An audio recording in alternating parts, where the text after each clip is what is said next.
16 दिसंबर 1971, 16 दिसंबर 2014, 93,000 फौजी, 132 बच्चे, पाकिस्तान, इंडिया, बांग्लादेश और अमेरिका।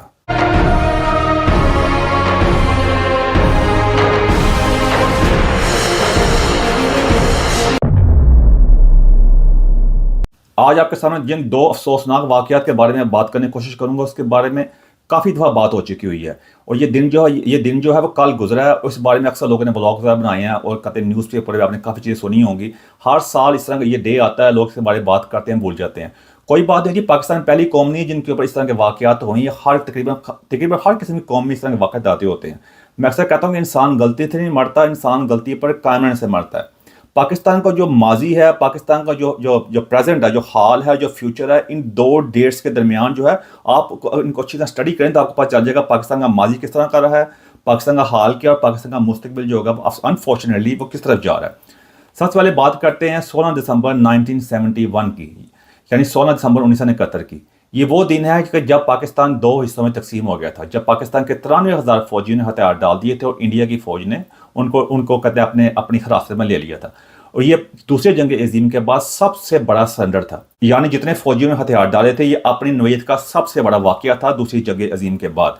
लेकिन उस वक्त भी किसी ने अपनी जिम्मेदारी को कबूल नहीं किया। जो सियासी क़यादत भी आई थी और जो फौजी क़यादत भी आई थी, उन्होंने किसी ने अपनी अपनी जिम्मेदारी को कबूल नहीं किया कि हम आधा मुल्क गवा बैठे हैं। और इसी तरह आगे जाके आप देख सकते हैं कि पाकिस्तान में मार्शल लॉ लग गया, मज़हब के नाम के ऊपर पाकिस्तान जिस तरह चलता गया और इस तरह के वाक़यात होते गए।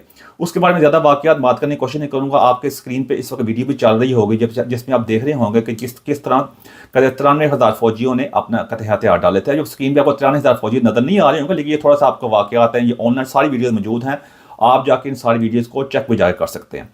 इस तरह जैसा मैंने पहले कहा कि इस तरह वाक़यात आगे गुजरते गए और मार्शल लॉ वगैरह लगा ज़ियाउल हक़ का, उसके बाद जो मज़हबी इंतख़ाब वगैरह आई, जो कुछ भी हुआ, जो कहते हैं जहाद के नाम के ऊपर जो मुल्क के अंदर ड्रग वगैरह आई, उसके बाद असला वगैरह आया, उसके बाद सियासी हुकूमतें भी आई, उन्होंने भी अपने लिहाज से जो कुछ करना था वो किया, आप देख सकते हैं। उसके बाद पाकिस्तान में एक मरतबा फिर 1999 में मार्शल लॉ लगा और हम दूसरों की जंग के अंदर जाने में मजबूर हो गए, या हम अपनी मर्ज़ी से गए, जो कुछ भी आपके सामने हुआ। फिर पाकिस्तान में दहशतगर्दी की एक और लहर आई। फिर थोड़ा वक्त गुजरा और वो दिन आया, बड़ा अफसोसनाक अगला दिन आया। वो था 16 दिसंबर 2014 का, यानी 16 दिसंबर 2014 का, जब APS का वाक़या पेश आया, यानी आर्मी पब्लिक स्कूल का वाक़या। वो वीडियो भी आपके सामने थोड़ी सी आप आ रही होगी, वैसे तो ऑनलाइन बहुत वीडियो मौजूद हैं, आप चेक कर रहे होंगे किस तरह ये अफसोसनाक दिन पाकिस्तान की तारीख में लिखा गया कि जब 132 बच्चे जो है थे अपनी जान खो बैठे। उसमें कहते हैं टोटल जो लोगों की जान गई थी वो 150 थे, इसके लगभग थे। उसमें बाकी असातिज़ा कराम यानी टीचर वगैरह भी शामिल है थे। और इसी तरह ये पाकिस्तान ने उस वक्त भी आप देख सकते हैं जो वाक़या पेश आया, पूरी कौम नहीं पूरी दुनिया उसके इस वाक़े के बाद हिल के रह गई थी। इतना ये अफसोसनाक वाक़या था। उसके बाद आप देख सकते हैं कि हमारी जो ISPR जो फौज है, उन्होंने बड़े तराने वगैरह कहते हैं इशू किए कि, और जो कई बातें वो देखिए कि मैं बड़ा दुश्मन बना फिरता है, हमारे बच्चों से डरता है। अब आपको पता ही, मुझे आपसे इतना में नहीं आ रहा। तुम्हारा खून होना इसलिए अच्छा लड़ा हूँ मैं, बताया हूँ दुश्मन को कि उससे तो बड़ा हूँ मैं ऐसी कौम से हूँ जिसके वो बच्चों से डरता है, बड़ा दुश्मन बना फिरता है, दो बच्चों से लड़ता है, बड़ा दुश्मन बना फिरता है, दो बच्चों से लड़ता है। देखिए अफसोस की बात है कि तराने वगैरह इशू किए और इस तरह वक्त गुजरने के साथ साथ इस वक्त हम 2024 में दाखिल हो गए हुए हैं। इन देख सकते हैं कि ये लास्ट जो वाक़या पेश आया 2014 का, उसके बाद अब ये 10 साल हो गए इस वाक़े को। ये दोनों वाक़यात आपके सामने, जैसे मैंने पहले कहा कि इन्हीं दो वाक़यात के अंदर ही पाकिस्तान का माजी है, पाकिस्तान का हाल है और पाकिस्तान का मुस्तकबिल है। अगर आप इसको अच्छे तरीके से स्टडी करें, आपको इतना रॉकेट साइंटिस्ट होने की ज़रूरत नहीं है। थोड़ा सा आपको तजिया करने के लिए अपनी जो आप कह सकते हैं मुनाफ़िक़त की और एक किस्म की होती है ना, एक ऐनक उतार कर जिसमें आप सिर्फ अपनी मर्जी की बात सुनना चाहते हैं या अपनी मर्जी की बात को समझना चाहते हैं, उसको उतार कर साइड पर रखें, सच की ऐनक पहन के इसको देखने की कोशिश करेंगे तो आपके सामने सारे हालात जो हैं वाक़यात सामने आ जाएंगे। और मुझसे आपके सामने आपके सामने बयान कर देता हूँ। जैसे 1971 का वाक़या पेश आया था, उसके बाद से लेकर 2014 तक दरमियान में कई वाक़े पेश आए। ज़ियाउल हक़ भी आया, नवाज शरीफ आया, बेनज़ीर आया, कई वाक़े, मार्शल लॉ एक और लगा। आज तक किसी ने आज तक अपनी जिम्मेदारी को कबूल नहीं किया, किसी ने आज तक इस्तीफा नहीं दिया। जो उस वक्त के वाक़यात हुए थे, इस तरह के वाक़यात आधा मुल्क गंवाने के बावजूद भी इसी तरह का वाक़या किसी और कौम में पेश आया होता, उस वक्त बहुत बड़ा तूफान आ गया होता, वहाँ का प्रेसिडेंट वगैरह ने इस्तीफा दे दिया होता, कई वाक़े पेश आ गए होने थे। जिस तरह वाटर गेट का वाक़या पेश आया था अमेरिका के अंदर रिचर्ड निक्सन का, उसको वो इस बात के ऊपर इस्तीफा देने मजबूर हो गया था, कितने उसको कितना मामला का सामना करना पड़ा था छोटे छोटे वाक़यात के ऊपर ना। ये जैसा मैंने पहले कहा कि ये पाकिस्तान का पहला मुल्क नहीं जिसमें इस तरह वाक़े पेश आए हैं, और भी कई दुनिया में इससे गिनौने वाक़े पेश आते रहे हैं, और भी बहुत ही सैड और आप कह सकते हैं अफसरदा किस्म का वाक़े पेश आते रहे हैं दहशतगर्दी के भी। लेकिन वहाँ पे अकाउंटेबिलिटी है। मैंने पहले कह चुका हूँ, पाकिस्तान का सबसे बड़ा मसला ये है कि गलत बंदा जो है वो ऐसी पोस्ट पर बैठा हुआ जिनका कोई IQ नहीं है, और ये सबसे बड़ा जो आप कहते हैं अलमिया पाकिस्तान के साथ। दूसरा जो है वो अकाउंटेबिलिटी को नहीं होती। अगर इसी वाक़ियत को आप, ये बहुत पुराना वाक़या है, उसके बाद मैं भी पैदा नहीं हुआ था, और कई जो लोग अगर मुझे वॉच कर रहे हैं वो भी पैदा नहीं हुए होंगे, लेकिन अपने वालिदैन से या उनके वालिदैन से, अपने दादा नानी से वगैरह से जाकर ये वाक़ियत पूछ सकते हैं जाकर। अब ये उस अगर लेकिन 2014 में काफ़ी बच्चे लोग पैदा हुए होंगे, वो इतना पुराना वाक़या नहीं है, इस 10 साल हो गए इस वाक़े को।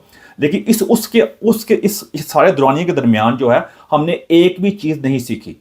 उसमें इस वाक़े के बाद में हमने सिर्फ कौमी तराने जो अपनी मर्जी के तरानों को कद इशू किया, और लोगों को अपनी ये तरानों के अंदर, गीतों के अंदर पागल बनाने की कोशिश की। आज तक उस वाक़े के बाद भी हम एक बंदे को गिरफ्तार नहीं कर सके, किसी एक बंदे ने इस्तीफ़ा नहीं दिया, बल्कि उस वक्त का जो DGISPR का जो बंदा जो था, कहते हैं जो आसिम बाजवा था, वो इस वक्त अपने पिज़्ज़े की शॉप से अमेरिका बैठा हुआ है। उस वक्त बड़े अफसोस की बातें हो रही थी, और भी कई बातें वहाँ पर हो रही थी, आप जाके ऑनलाइन चेक कर सकते हैं। मैं इस बात को ज़्यादा लंबा नहीं करना चाहता, क्योंकि मतलब ये कि मेरा कोई न्यूज़ चैनल तो नहीं है कि हर चीज़ तो वैसे भी आप ऑनलाइन मौजूद होती है। मैं आपके सामने वो तजिया लेके आता हूँ, वो बात करने की कोशिश करता हूँ, ये शायद आपको कहीं और जगह मिलने का, कहीं और जगह सुनने का मौका ना मिलता हो। कि वैसे मेरा अपना एक किस्म का अंदाज़ा है, मैं गलत भी हो सकता हूँ।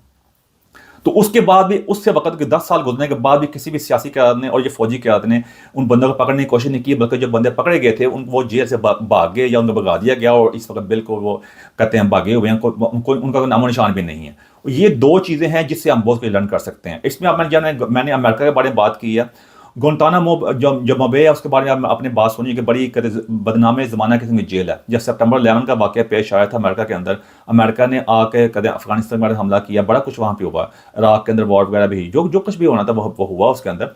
उसके वहाँ के जो उन्होंने वहाँ से बंदे पकड़े थे, जिसमें आफिया सिद्दीकी भी आई थी। आफिया सिद्दीकी तो इस वक्त अमेरिका के अंदर है, लेकिन बाकी वैसे आफिया सिद्दीकी के ऊपर मेरी जो वीडियो मुकम्मल मौजूद है, आप जाकर चेक कर सकते हैं। कितने लोगों ने गिरफ्तार किया पूरी दुनिया से, जिन्हें पाकिस्तान से लोगों ने गिरफ्तार किया, उनको क्यूबा में ये बड़ी बदनाम ज़माना किस्म जेल है गुंटानामो, वहाँ पे रखा उनको। वहाँ पे बड़े वाक़यात पेश आए टॉर्चर के, उस हमारे लोगों ने बड़ा वावेला किया, देखो जी हमारा टॉर्चर हो रहा है, ये हो रहा है, वो हो रहा है, जो भी है, बड़ा अफसोस की बात है वो भी। लेकिन आप देख सकते हैं कि उन्होंने भी फिर कईयों को वहाँ पे छोड़ भी दिया, उसके बाद कईयों के ट्रायल हुए। ये होता है फ़र्क कि किसी भी कहते हैं कोई कौम, देखें हमने परफेक्शन कहीं नहीं होती, हम अमेरिका को बड़ी बातें कर रहे होते हैं, पहले हमने अपने आप को देखना कि हम कहाँ खड़े हैं। वहाँ की अदालतों ने, वहाँ के सहाफ़ियों को कहते हैं इजाज़त मिली, वहाँ पे गए, कितनी डॉक्यूमेंट्री मौजूद हैं, लोगों ने जाकर कईयों के साथ इंटरव्यू भी किए जो वहाँ पे कैद है थे, फिर वहाँ के मुकदमा चला, फिर सुप्रीम कोर्ट में वहाँ केस किए, ये सारे मामला वहाँ पेश आए। ये थोड़ा सा आपके सामने तजिया आपके सामने पेश किया कि इस तरह के वाक़यात बाकी कौम में पेश आए हैं, लेकिन उन्होंने उसको किस तरह हैंडल किया। कहाँ परफेक्शन नहीं है, वहाँ भी उनके साथ कई किस्म की मिस हैंडलिंग हुई है इस चक्कर के अंदर। लेकिन ये सारे मैं तीनों आपके सामने, जब जो मैंने आपके सामने तमहीज़ बांध दी है, सबके सामने खींच दी है चीज़ें, बातें जो बता दी है आपको, ये मैंने कोशिश दी कि आपको थोड़ी सी तस्वीर कशी कर सकूँ, बता सकूँ कि इस वक्त पाकिस्तान के अंदर बाकी जो होती है सिविलाइज नेशन, उसके अंदर क्या फ़र्क होता है। मैं अक्सर बार बार कह चुका हूँ, फिर मैं घिसी पड़ी बात आपके सामने कह देता हूँ कि पाकिस्तान के अंदर बास्टर्ड डेमोक्रेसी है, यानी आप कह सकते हैं नाजायज़ जमहूरियत है, जहाँ पे मजहबी इंतहा पसंदी जो है, लोगों का मजहबी नशाई कौम बना दिया, मजहब के नाम के ऊपर जो मर्जी कह दो आप बेच सकते हो, और ये सबसे बड़ा फ़र्क है। अब बात यह है कि जब 1971 का वाक़या पेश आया हो या 2014 का वाक़या, उससे बाद ये बहुत ज़्यादा इस तरह के दहशतगर्दी के वाक़े पेश आए हैं, और दरमियान के अंदर भी बहुत ज़्यादा वाक़यात पेश आए हैं। कितने मासूम लोगों की जान गई है, कई माएँ ने अपने बच्चों से हाथ धो बैठी हैं, कई जो औरतें हैं उनके हस्बैंड जो मारे गए, वो कहते हैं बच्चे यतीम हो गए, माएँ अपने बेटे कहते खो बैठी, बहुत कुछ वहाँ पे है, बहनें अपने भाई खो बैठी, कितने लोगों की वहाँ पे जान गई। लेकिन आज तक किसी एक बंदे को भी अदालत के कटारे में नहीं लाया गया, बताया नहीं गया कि इसने ये किया, उसको सजा दी हो, ताकि लोग उसको देख सकें, लोगों को कम से कम सुकून आ सके। ऐसा एक भी वाक़या पेश नहीं आया, और जिसकी यही वजह कि आज हम इस मकाम पे खड़े हुए हैं। और हमारे यहाँ पे इस वक्त के हर वक्त कोई नया chief of the army staff आता है, वो बड़ी बड़ी बातें करता है, इंडिया की बातें कर रहे होते हैं कि इंडिया के दांत खट्टे कर देंगे। भाईयान, सबसे बड़ा सरेंडर किया हुआ अपने तारीख का दूसरी जंग अज़ीम के बाद, इतना बड़ा सरेंडर होने के बावजूद भी आप ऐसी बड़ी बड़ी बातें कर रहे होते हैं आके। वो इंडिया का फौजी आया था जब इमरान खान साहब की हुकूमत आई थी, वो जो टी कहते हैं फैंटास्टिक टी के बारे में, उसके बारे में हमने बहुत तूफान बर्पा कर दिया और अपने हम 93,000 फौजी भूल चुके हुए हैं जो हमने इतना बड़ा सरेंडर किया, आधा मुल्क वहाँ बैठे थे। और यहाँ के हम बातें शरीयत की कर रहे होते हैं, बड़ी बड़ी बातें कर रहे होते हैं कि फतह हमारे लिख दी गई है। फतह लिख दी कि आज तक हम कश्मीर की 1 इंच ज़मीन आज़ाद नहीं करवा सके। कश्मीर के नाम के ऊपर हमने जो हमने खेल खेले अभी तक, वहाँ पे जो कितने बंदे बड़े हैं, जो सो कॉल्ड हमने वहाँ पे कश्मीर में अपनी जंग जारी रखी हुई थी। फिर कारगिल की जंग हुई जिसमें कितने हमारे फौजी जो थे आज तक उनकी लाशों को वापस लेके आने में हम कामयाब नहीं हो सके। यानी एक एंडलेस किस्म की बहस है, यहाँ के सामने बैठूँ तो बहुत बात लंबी होती जाएगी। मेरा मकसद ये था कि आपको ये टच बेस करूँ, थोड़ा थोड़ा बताऊँ आपके बारे में जो आपको पहले पता होगा, कि इसको डिफरेंट पर्सपेक्टिव के लिहाज से आपके सामने बयान करने की कोशिश करूँ कि इसके बारे वजूहात क्या हैं। वजूहात ये होती है कि देखें, कोई माशा परफेक्ट नहीं होता है। मेरी एक वीडियो मौजूद है कि आपने किस सिमत में जाना है। या तो आप इंडिया वाली सिमत ले लें कि जहाँ वहाँ पे जमहूरियत सब कुछ मामला होने के बावजूद, या चाइना वाला मसला मिसाल ले लें को बाकी यूरोपियन कंट्रीज़ हैं जो बाकी मतलब उनके मुकाबला नहीं कर सकते, वो हमारे से काफ़ी दूर है। वैसे हम इंडिया का मुकाबला नहीं कर सकते, चाइना का मुकाबला भी नहीं कर सकते, लेकिन हमने एक डायरेक्शन लेनी है। इसके ऊपर मेरी मुकम्मल वीडियो मौजूद है, आप जाके चेक कर सकते हैं। लेकिन हमारा तो मसला ये है कि हम किसी भी डायरेक्शन में जाने को तैयार नहीं। हम तो बेहिंगम किस्म की ट्रैफिक नहीं होती, अजीब किस्म का हमारे को रास्ता ही कोई नहीं है, जिसमें आप जिस तरह ये सारे वाक़यात पेश आए हैं। देखें, वाक़यात पहले भी पेश आए हैं, वाक़यात अफसोसनाक की बात मुझे कहनी पड़ेगी, आगे भी शायद पेश आ सकते हैं, लेकिन इसको कैसे सदेबाप कर सकते हैं। बात यह है, यहाँ बैठ के मैं लंबी लंबी तकरीरें कर सकता हूँ, किसी पर तनकीद कर सकता हूँ फौज के ऊपर, ये आपके सामने सारा कुछ है। अब इसका सारे का हल क्या, ये सारा का कैसे इसका हल कैसे हो सकता है। हल सिर्फ एक ही बात से हो सकता है भाई, अकाउंटेबिलिटी। कि जब भी कभी कोई वाक़या पेश आता है, मैं अक्सर कहता हूँ कि अगर आप किसी भी कहते हैं, अगर आपको फुटबॉल देखने का शौक है, प्रीमियर लीग वगैरह जो इंग्लैंड में होती है या अमेरिका में NFL होती है, और कहीं भी होती है दुनिया में, कहीं स्पोर्ट्स वगैरह होती है, अगर कोई टीम भी मैच हारती है तो उसके मैनेजर को सैक कर दिया जाता है। वो सारी टीम को सैक नहीं करते। उसके अलावा वैसे भी किसी कंपनी के अंदर आप जॉब करते हैं, अगर अपनी आप जॉब ठीक नहीं कर रहे तो आपको ग्रॉस मिसकंडक्ट के जरिए, एक प्रोसेस के जरिए आपको जॉब से निकाल दिया जाता है। और भी अगर आपने बहुत ही ऐसा काम किया जो बिल्कुल जो आपके कहते हैं जो जॉब में जो प्रोफाइल है उसके खिलाफ है, जो डिस्क्रिप्शन आपको मिली हुई है, आपको उसी वक्त ऑन द स्पॉट सैक कर देते हैं, यानी जॉब से निकाल देते हैं। ये एक नॉर्मल चीज़ है। लेकिन हमारे आप देख सकते हैं कि 90, जिसे मैंने बार बार रिपीट कर रहा हूँ कि 1971 का वाक़या पेश आया, ये तारीख की सबसे बड़ी दूसरे जंग अज़ीम के बाद सरेंडर हुआ पाकिस्तानी फौज का इंडिया के हाथों, 93,000 फौजियों का। उसके बाद फिर 132 बच्चों की जान गई। सबसे ज़्यादा APS के वजह से बंदे ने बात की है, मैं बड़े आजना तरीके से सबसे ज़्यादा मैंने बात की है उसके ऊपर। बार बार कहता हूँ कि हाँ, आज तक हम APS के बच्चों को तो के जो कातिल है उनको गिरफ्तार नहीं कर सके, उनको हम ले कहते हैं अदालत कटारे में नहीं लेकर आ सकते। बातें हमारी इस वक्त पहुंची हुई हैं, बातें हम शरीयत कर रहे हैं कि कुरान में आया, जो हमारे फतह लिख दी गई है। कुरान में ये भी आया कि सबसे नीचे मकाम मुनाफिका होगा, ये भी आया। अब ये किसी अकाउंटेबिलिटी नहीं है। अब फ्यूचर का हाल यही है। देखिए, नाम अपने आप माजी को चेंज कर सकते हैं और प्रेजेंट में हम अपने लिए बेहतरी लाने के लिए इकदाम ले सकते हैं, अपने मुस्तकबिल को बेहतर कर सकते हैं। वो कैसे कर सकते हैं कि वो इसी तरह हो सकता है कि जब अकाउंटेबिलिटी होगी। अकाउंटेबिलिटी से क्या मुराद है कि जैसे एक इस तरह का वाक़या पेश आता है, सबसे पहले जो उस बंदे वहाँ इंचार्ज है उससे क्वेश्चन आंसर किए जाए। उसका पाकिस्तान जमहूरी मुल्क का सो कॉल जब कहते भी हैं, आके उनसे सबके सामने ऑन के कैमरे के सामने लाकर उनसे सवाल जवाब किए जाए, और वो उनकी नेग्लिजेंस हुई है उसको बंदे को सैक किया जाए, उसको अकाउंटेबल ठहराया जाए।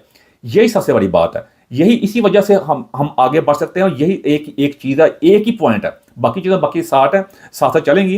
अकाउंटेबिलिटी का होना बहुत ज़रूरी है, और ये अकाउंटेबिलिटी नहीं हो रही। भाई फौज का क्या काम है, तराने का इशू करवाना, और दूसरी बात यह फौज का काम है हम आगे बढ़े भाई जाकर प्रेस कॉन्फ्रेंस करना। आप कौन होते हैं, और आपने अगर इतने ही आप हैं एफिशिएंट हैं, इतने ही आपने आपको प्रोफेशनल फौज करते हैं, आज कितने दहशतगर्दी के वाक़े पेश आए हैं, आज तक किसी को रोक नहीं सके। APS के वाक़े बार बार कहता हूँ, उसमें आप किसी को गिरफ्तार नहीं करवा सके, और किसी को आज तक आप जाके अदालत कटारे में नहीं लेके आ सके। 1971 का आधा मुल्क वहाँ बैठे, आज तक किसी बंदे ने आके उस वक्त के जो फौजी जनरल या खान था, बाकी जो थे बड़े बड़े बयान दिए जा रहे थे, अगर आप उस वक्त के अखबार उठाकर देख लेना, छुट्टियों में यही आता है, फतह हमें लिख दी गई है। वही इस्लामी वो मजहबी रंग आज भी वही मजहबी रंग चल रहा है। हमें मजहब को रियासत के अमूर को अलग करना पड़ेगा। ये दूसरा पॉइंट है। और तीसरा पॉइंट ये है कि जमहूरियत के अंदर जो है ना, उसके अंदर भी अकाउंटेबिलिटी ज़रूरी है। ये सिर्फ फौज के लिए नहीं है, ये अकाउंटेबिलिटी होना, ये जमहूरियत के अंदर भी अकाउंटेबिलिटी होना जरूरी है। वहाँ पे भी हमें एक स्टैंडर्ड सेट करने पड़ेंगे, और उनको जो लोग वहाँ पे आते हैं उनको भी ये इस चीज़ का सदेबाप करना पड़ेगा कि ये दुनिया बदल गई है, दुनिया डिफरेंट डायरेक्शन में जा रही है, ये ऐसे नहीं चल सकता। आपको अगर आप इस मुल्क की हुकूमत करना चाहते हैं, आपकी आमी नस्लें अगर चाहती हैं, तो आपको अपने जो मामला हैं उनको ठीक करना पड़ेगा। इसके मैं लंबी तफसील में नहीं जाता, इसकी जो सारी वीडियो है ये ऑनलाइन मौजूद है, आप इसको जाकर चेक कर सकते हैं। खुदी को कर बुलाने इतना कि हर तकदीर से पहले खुदा बंदे से खुद पूछे बताते रजा क्या है। एंड में कोई मेरी कोई ऐसी बात जो आपको अच्छी लगी है बात चाहता हूँ। Thank you very much.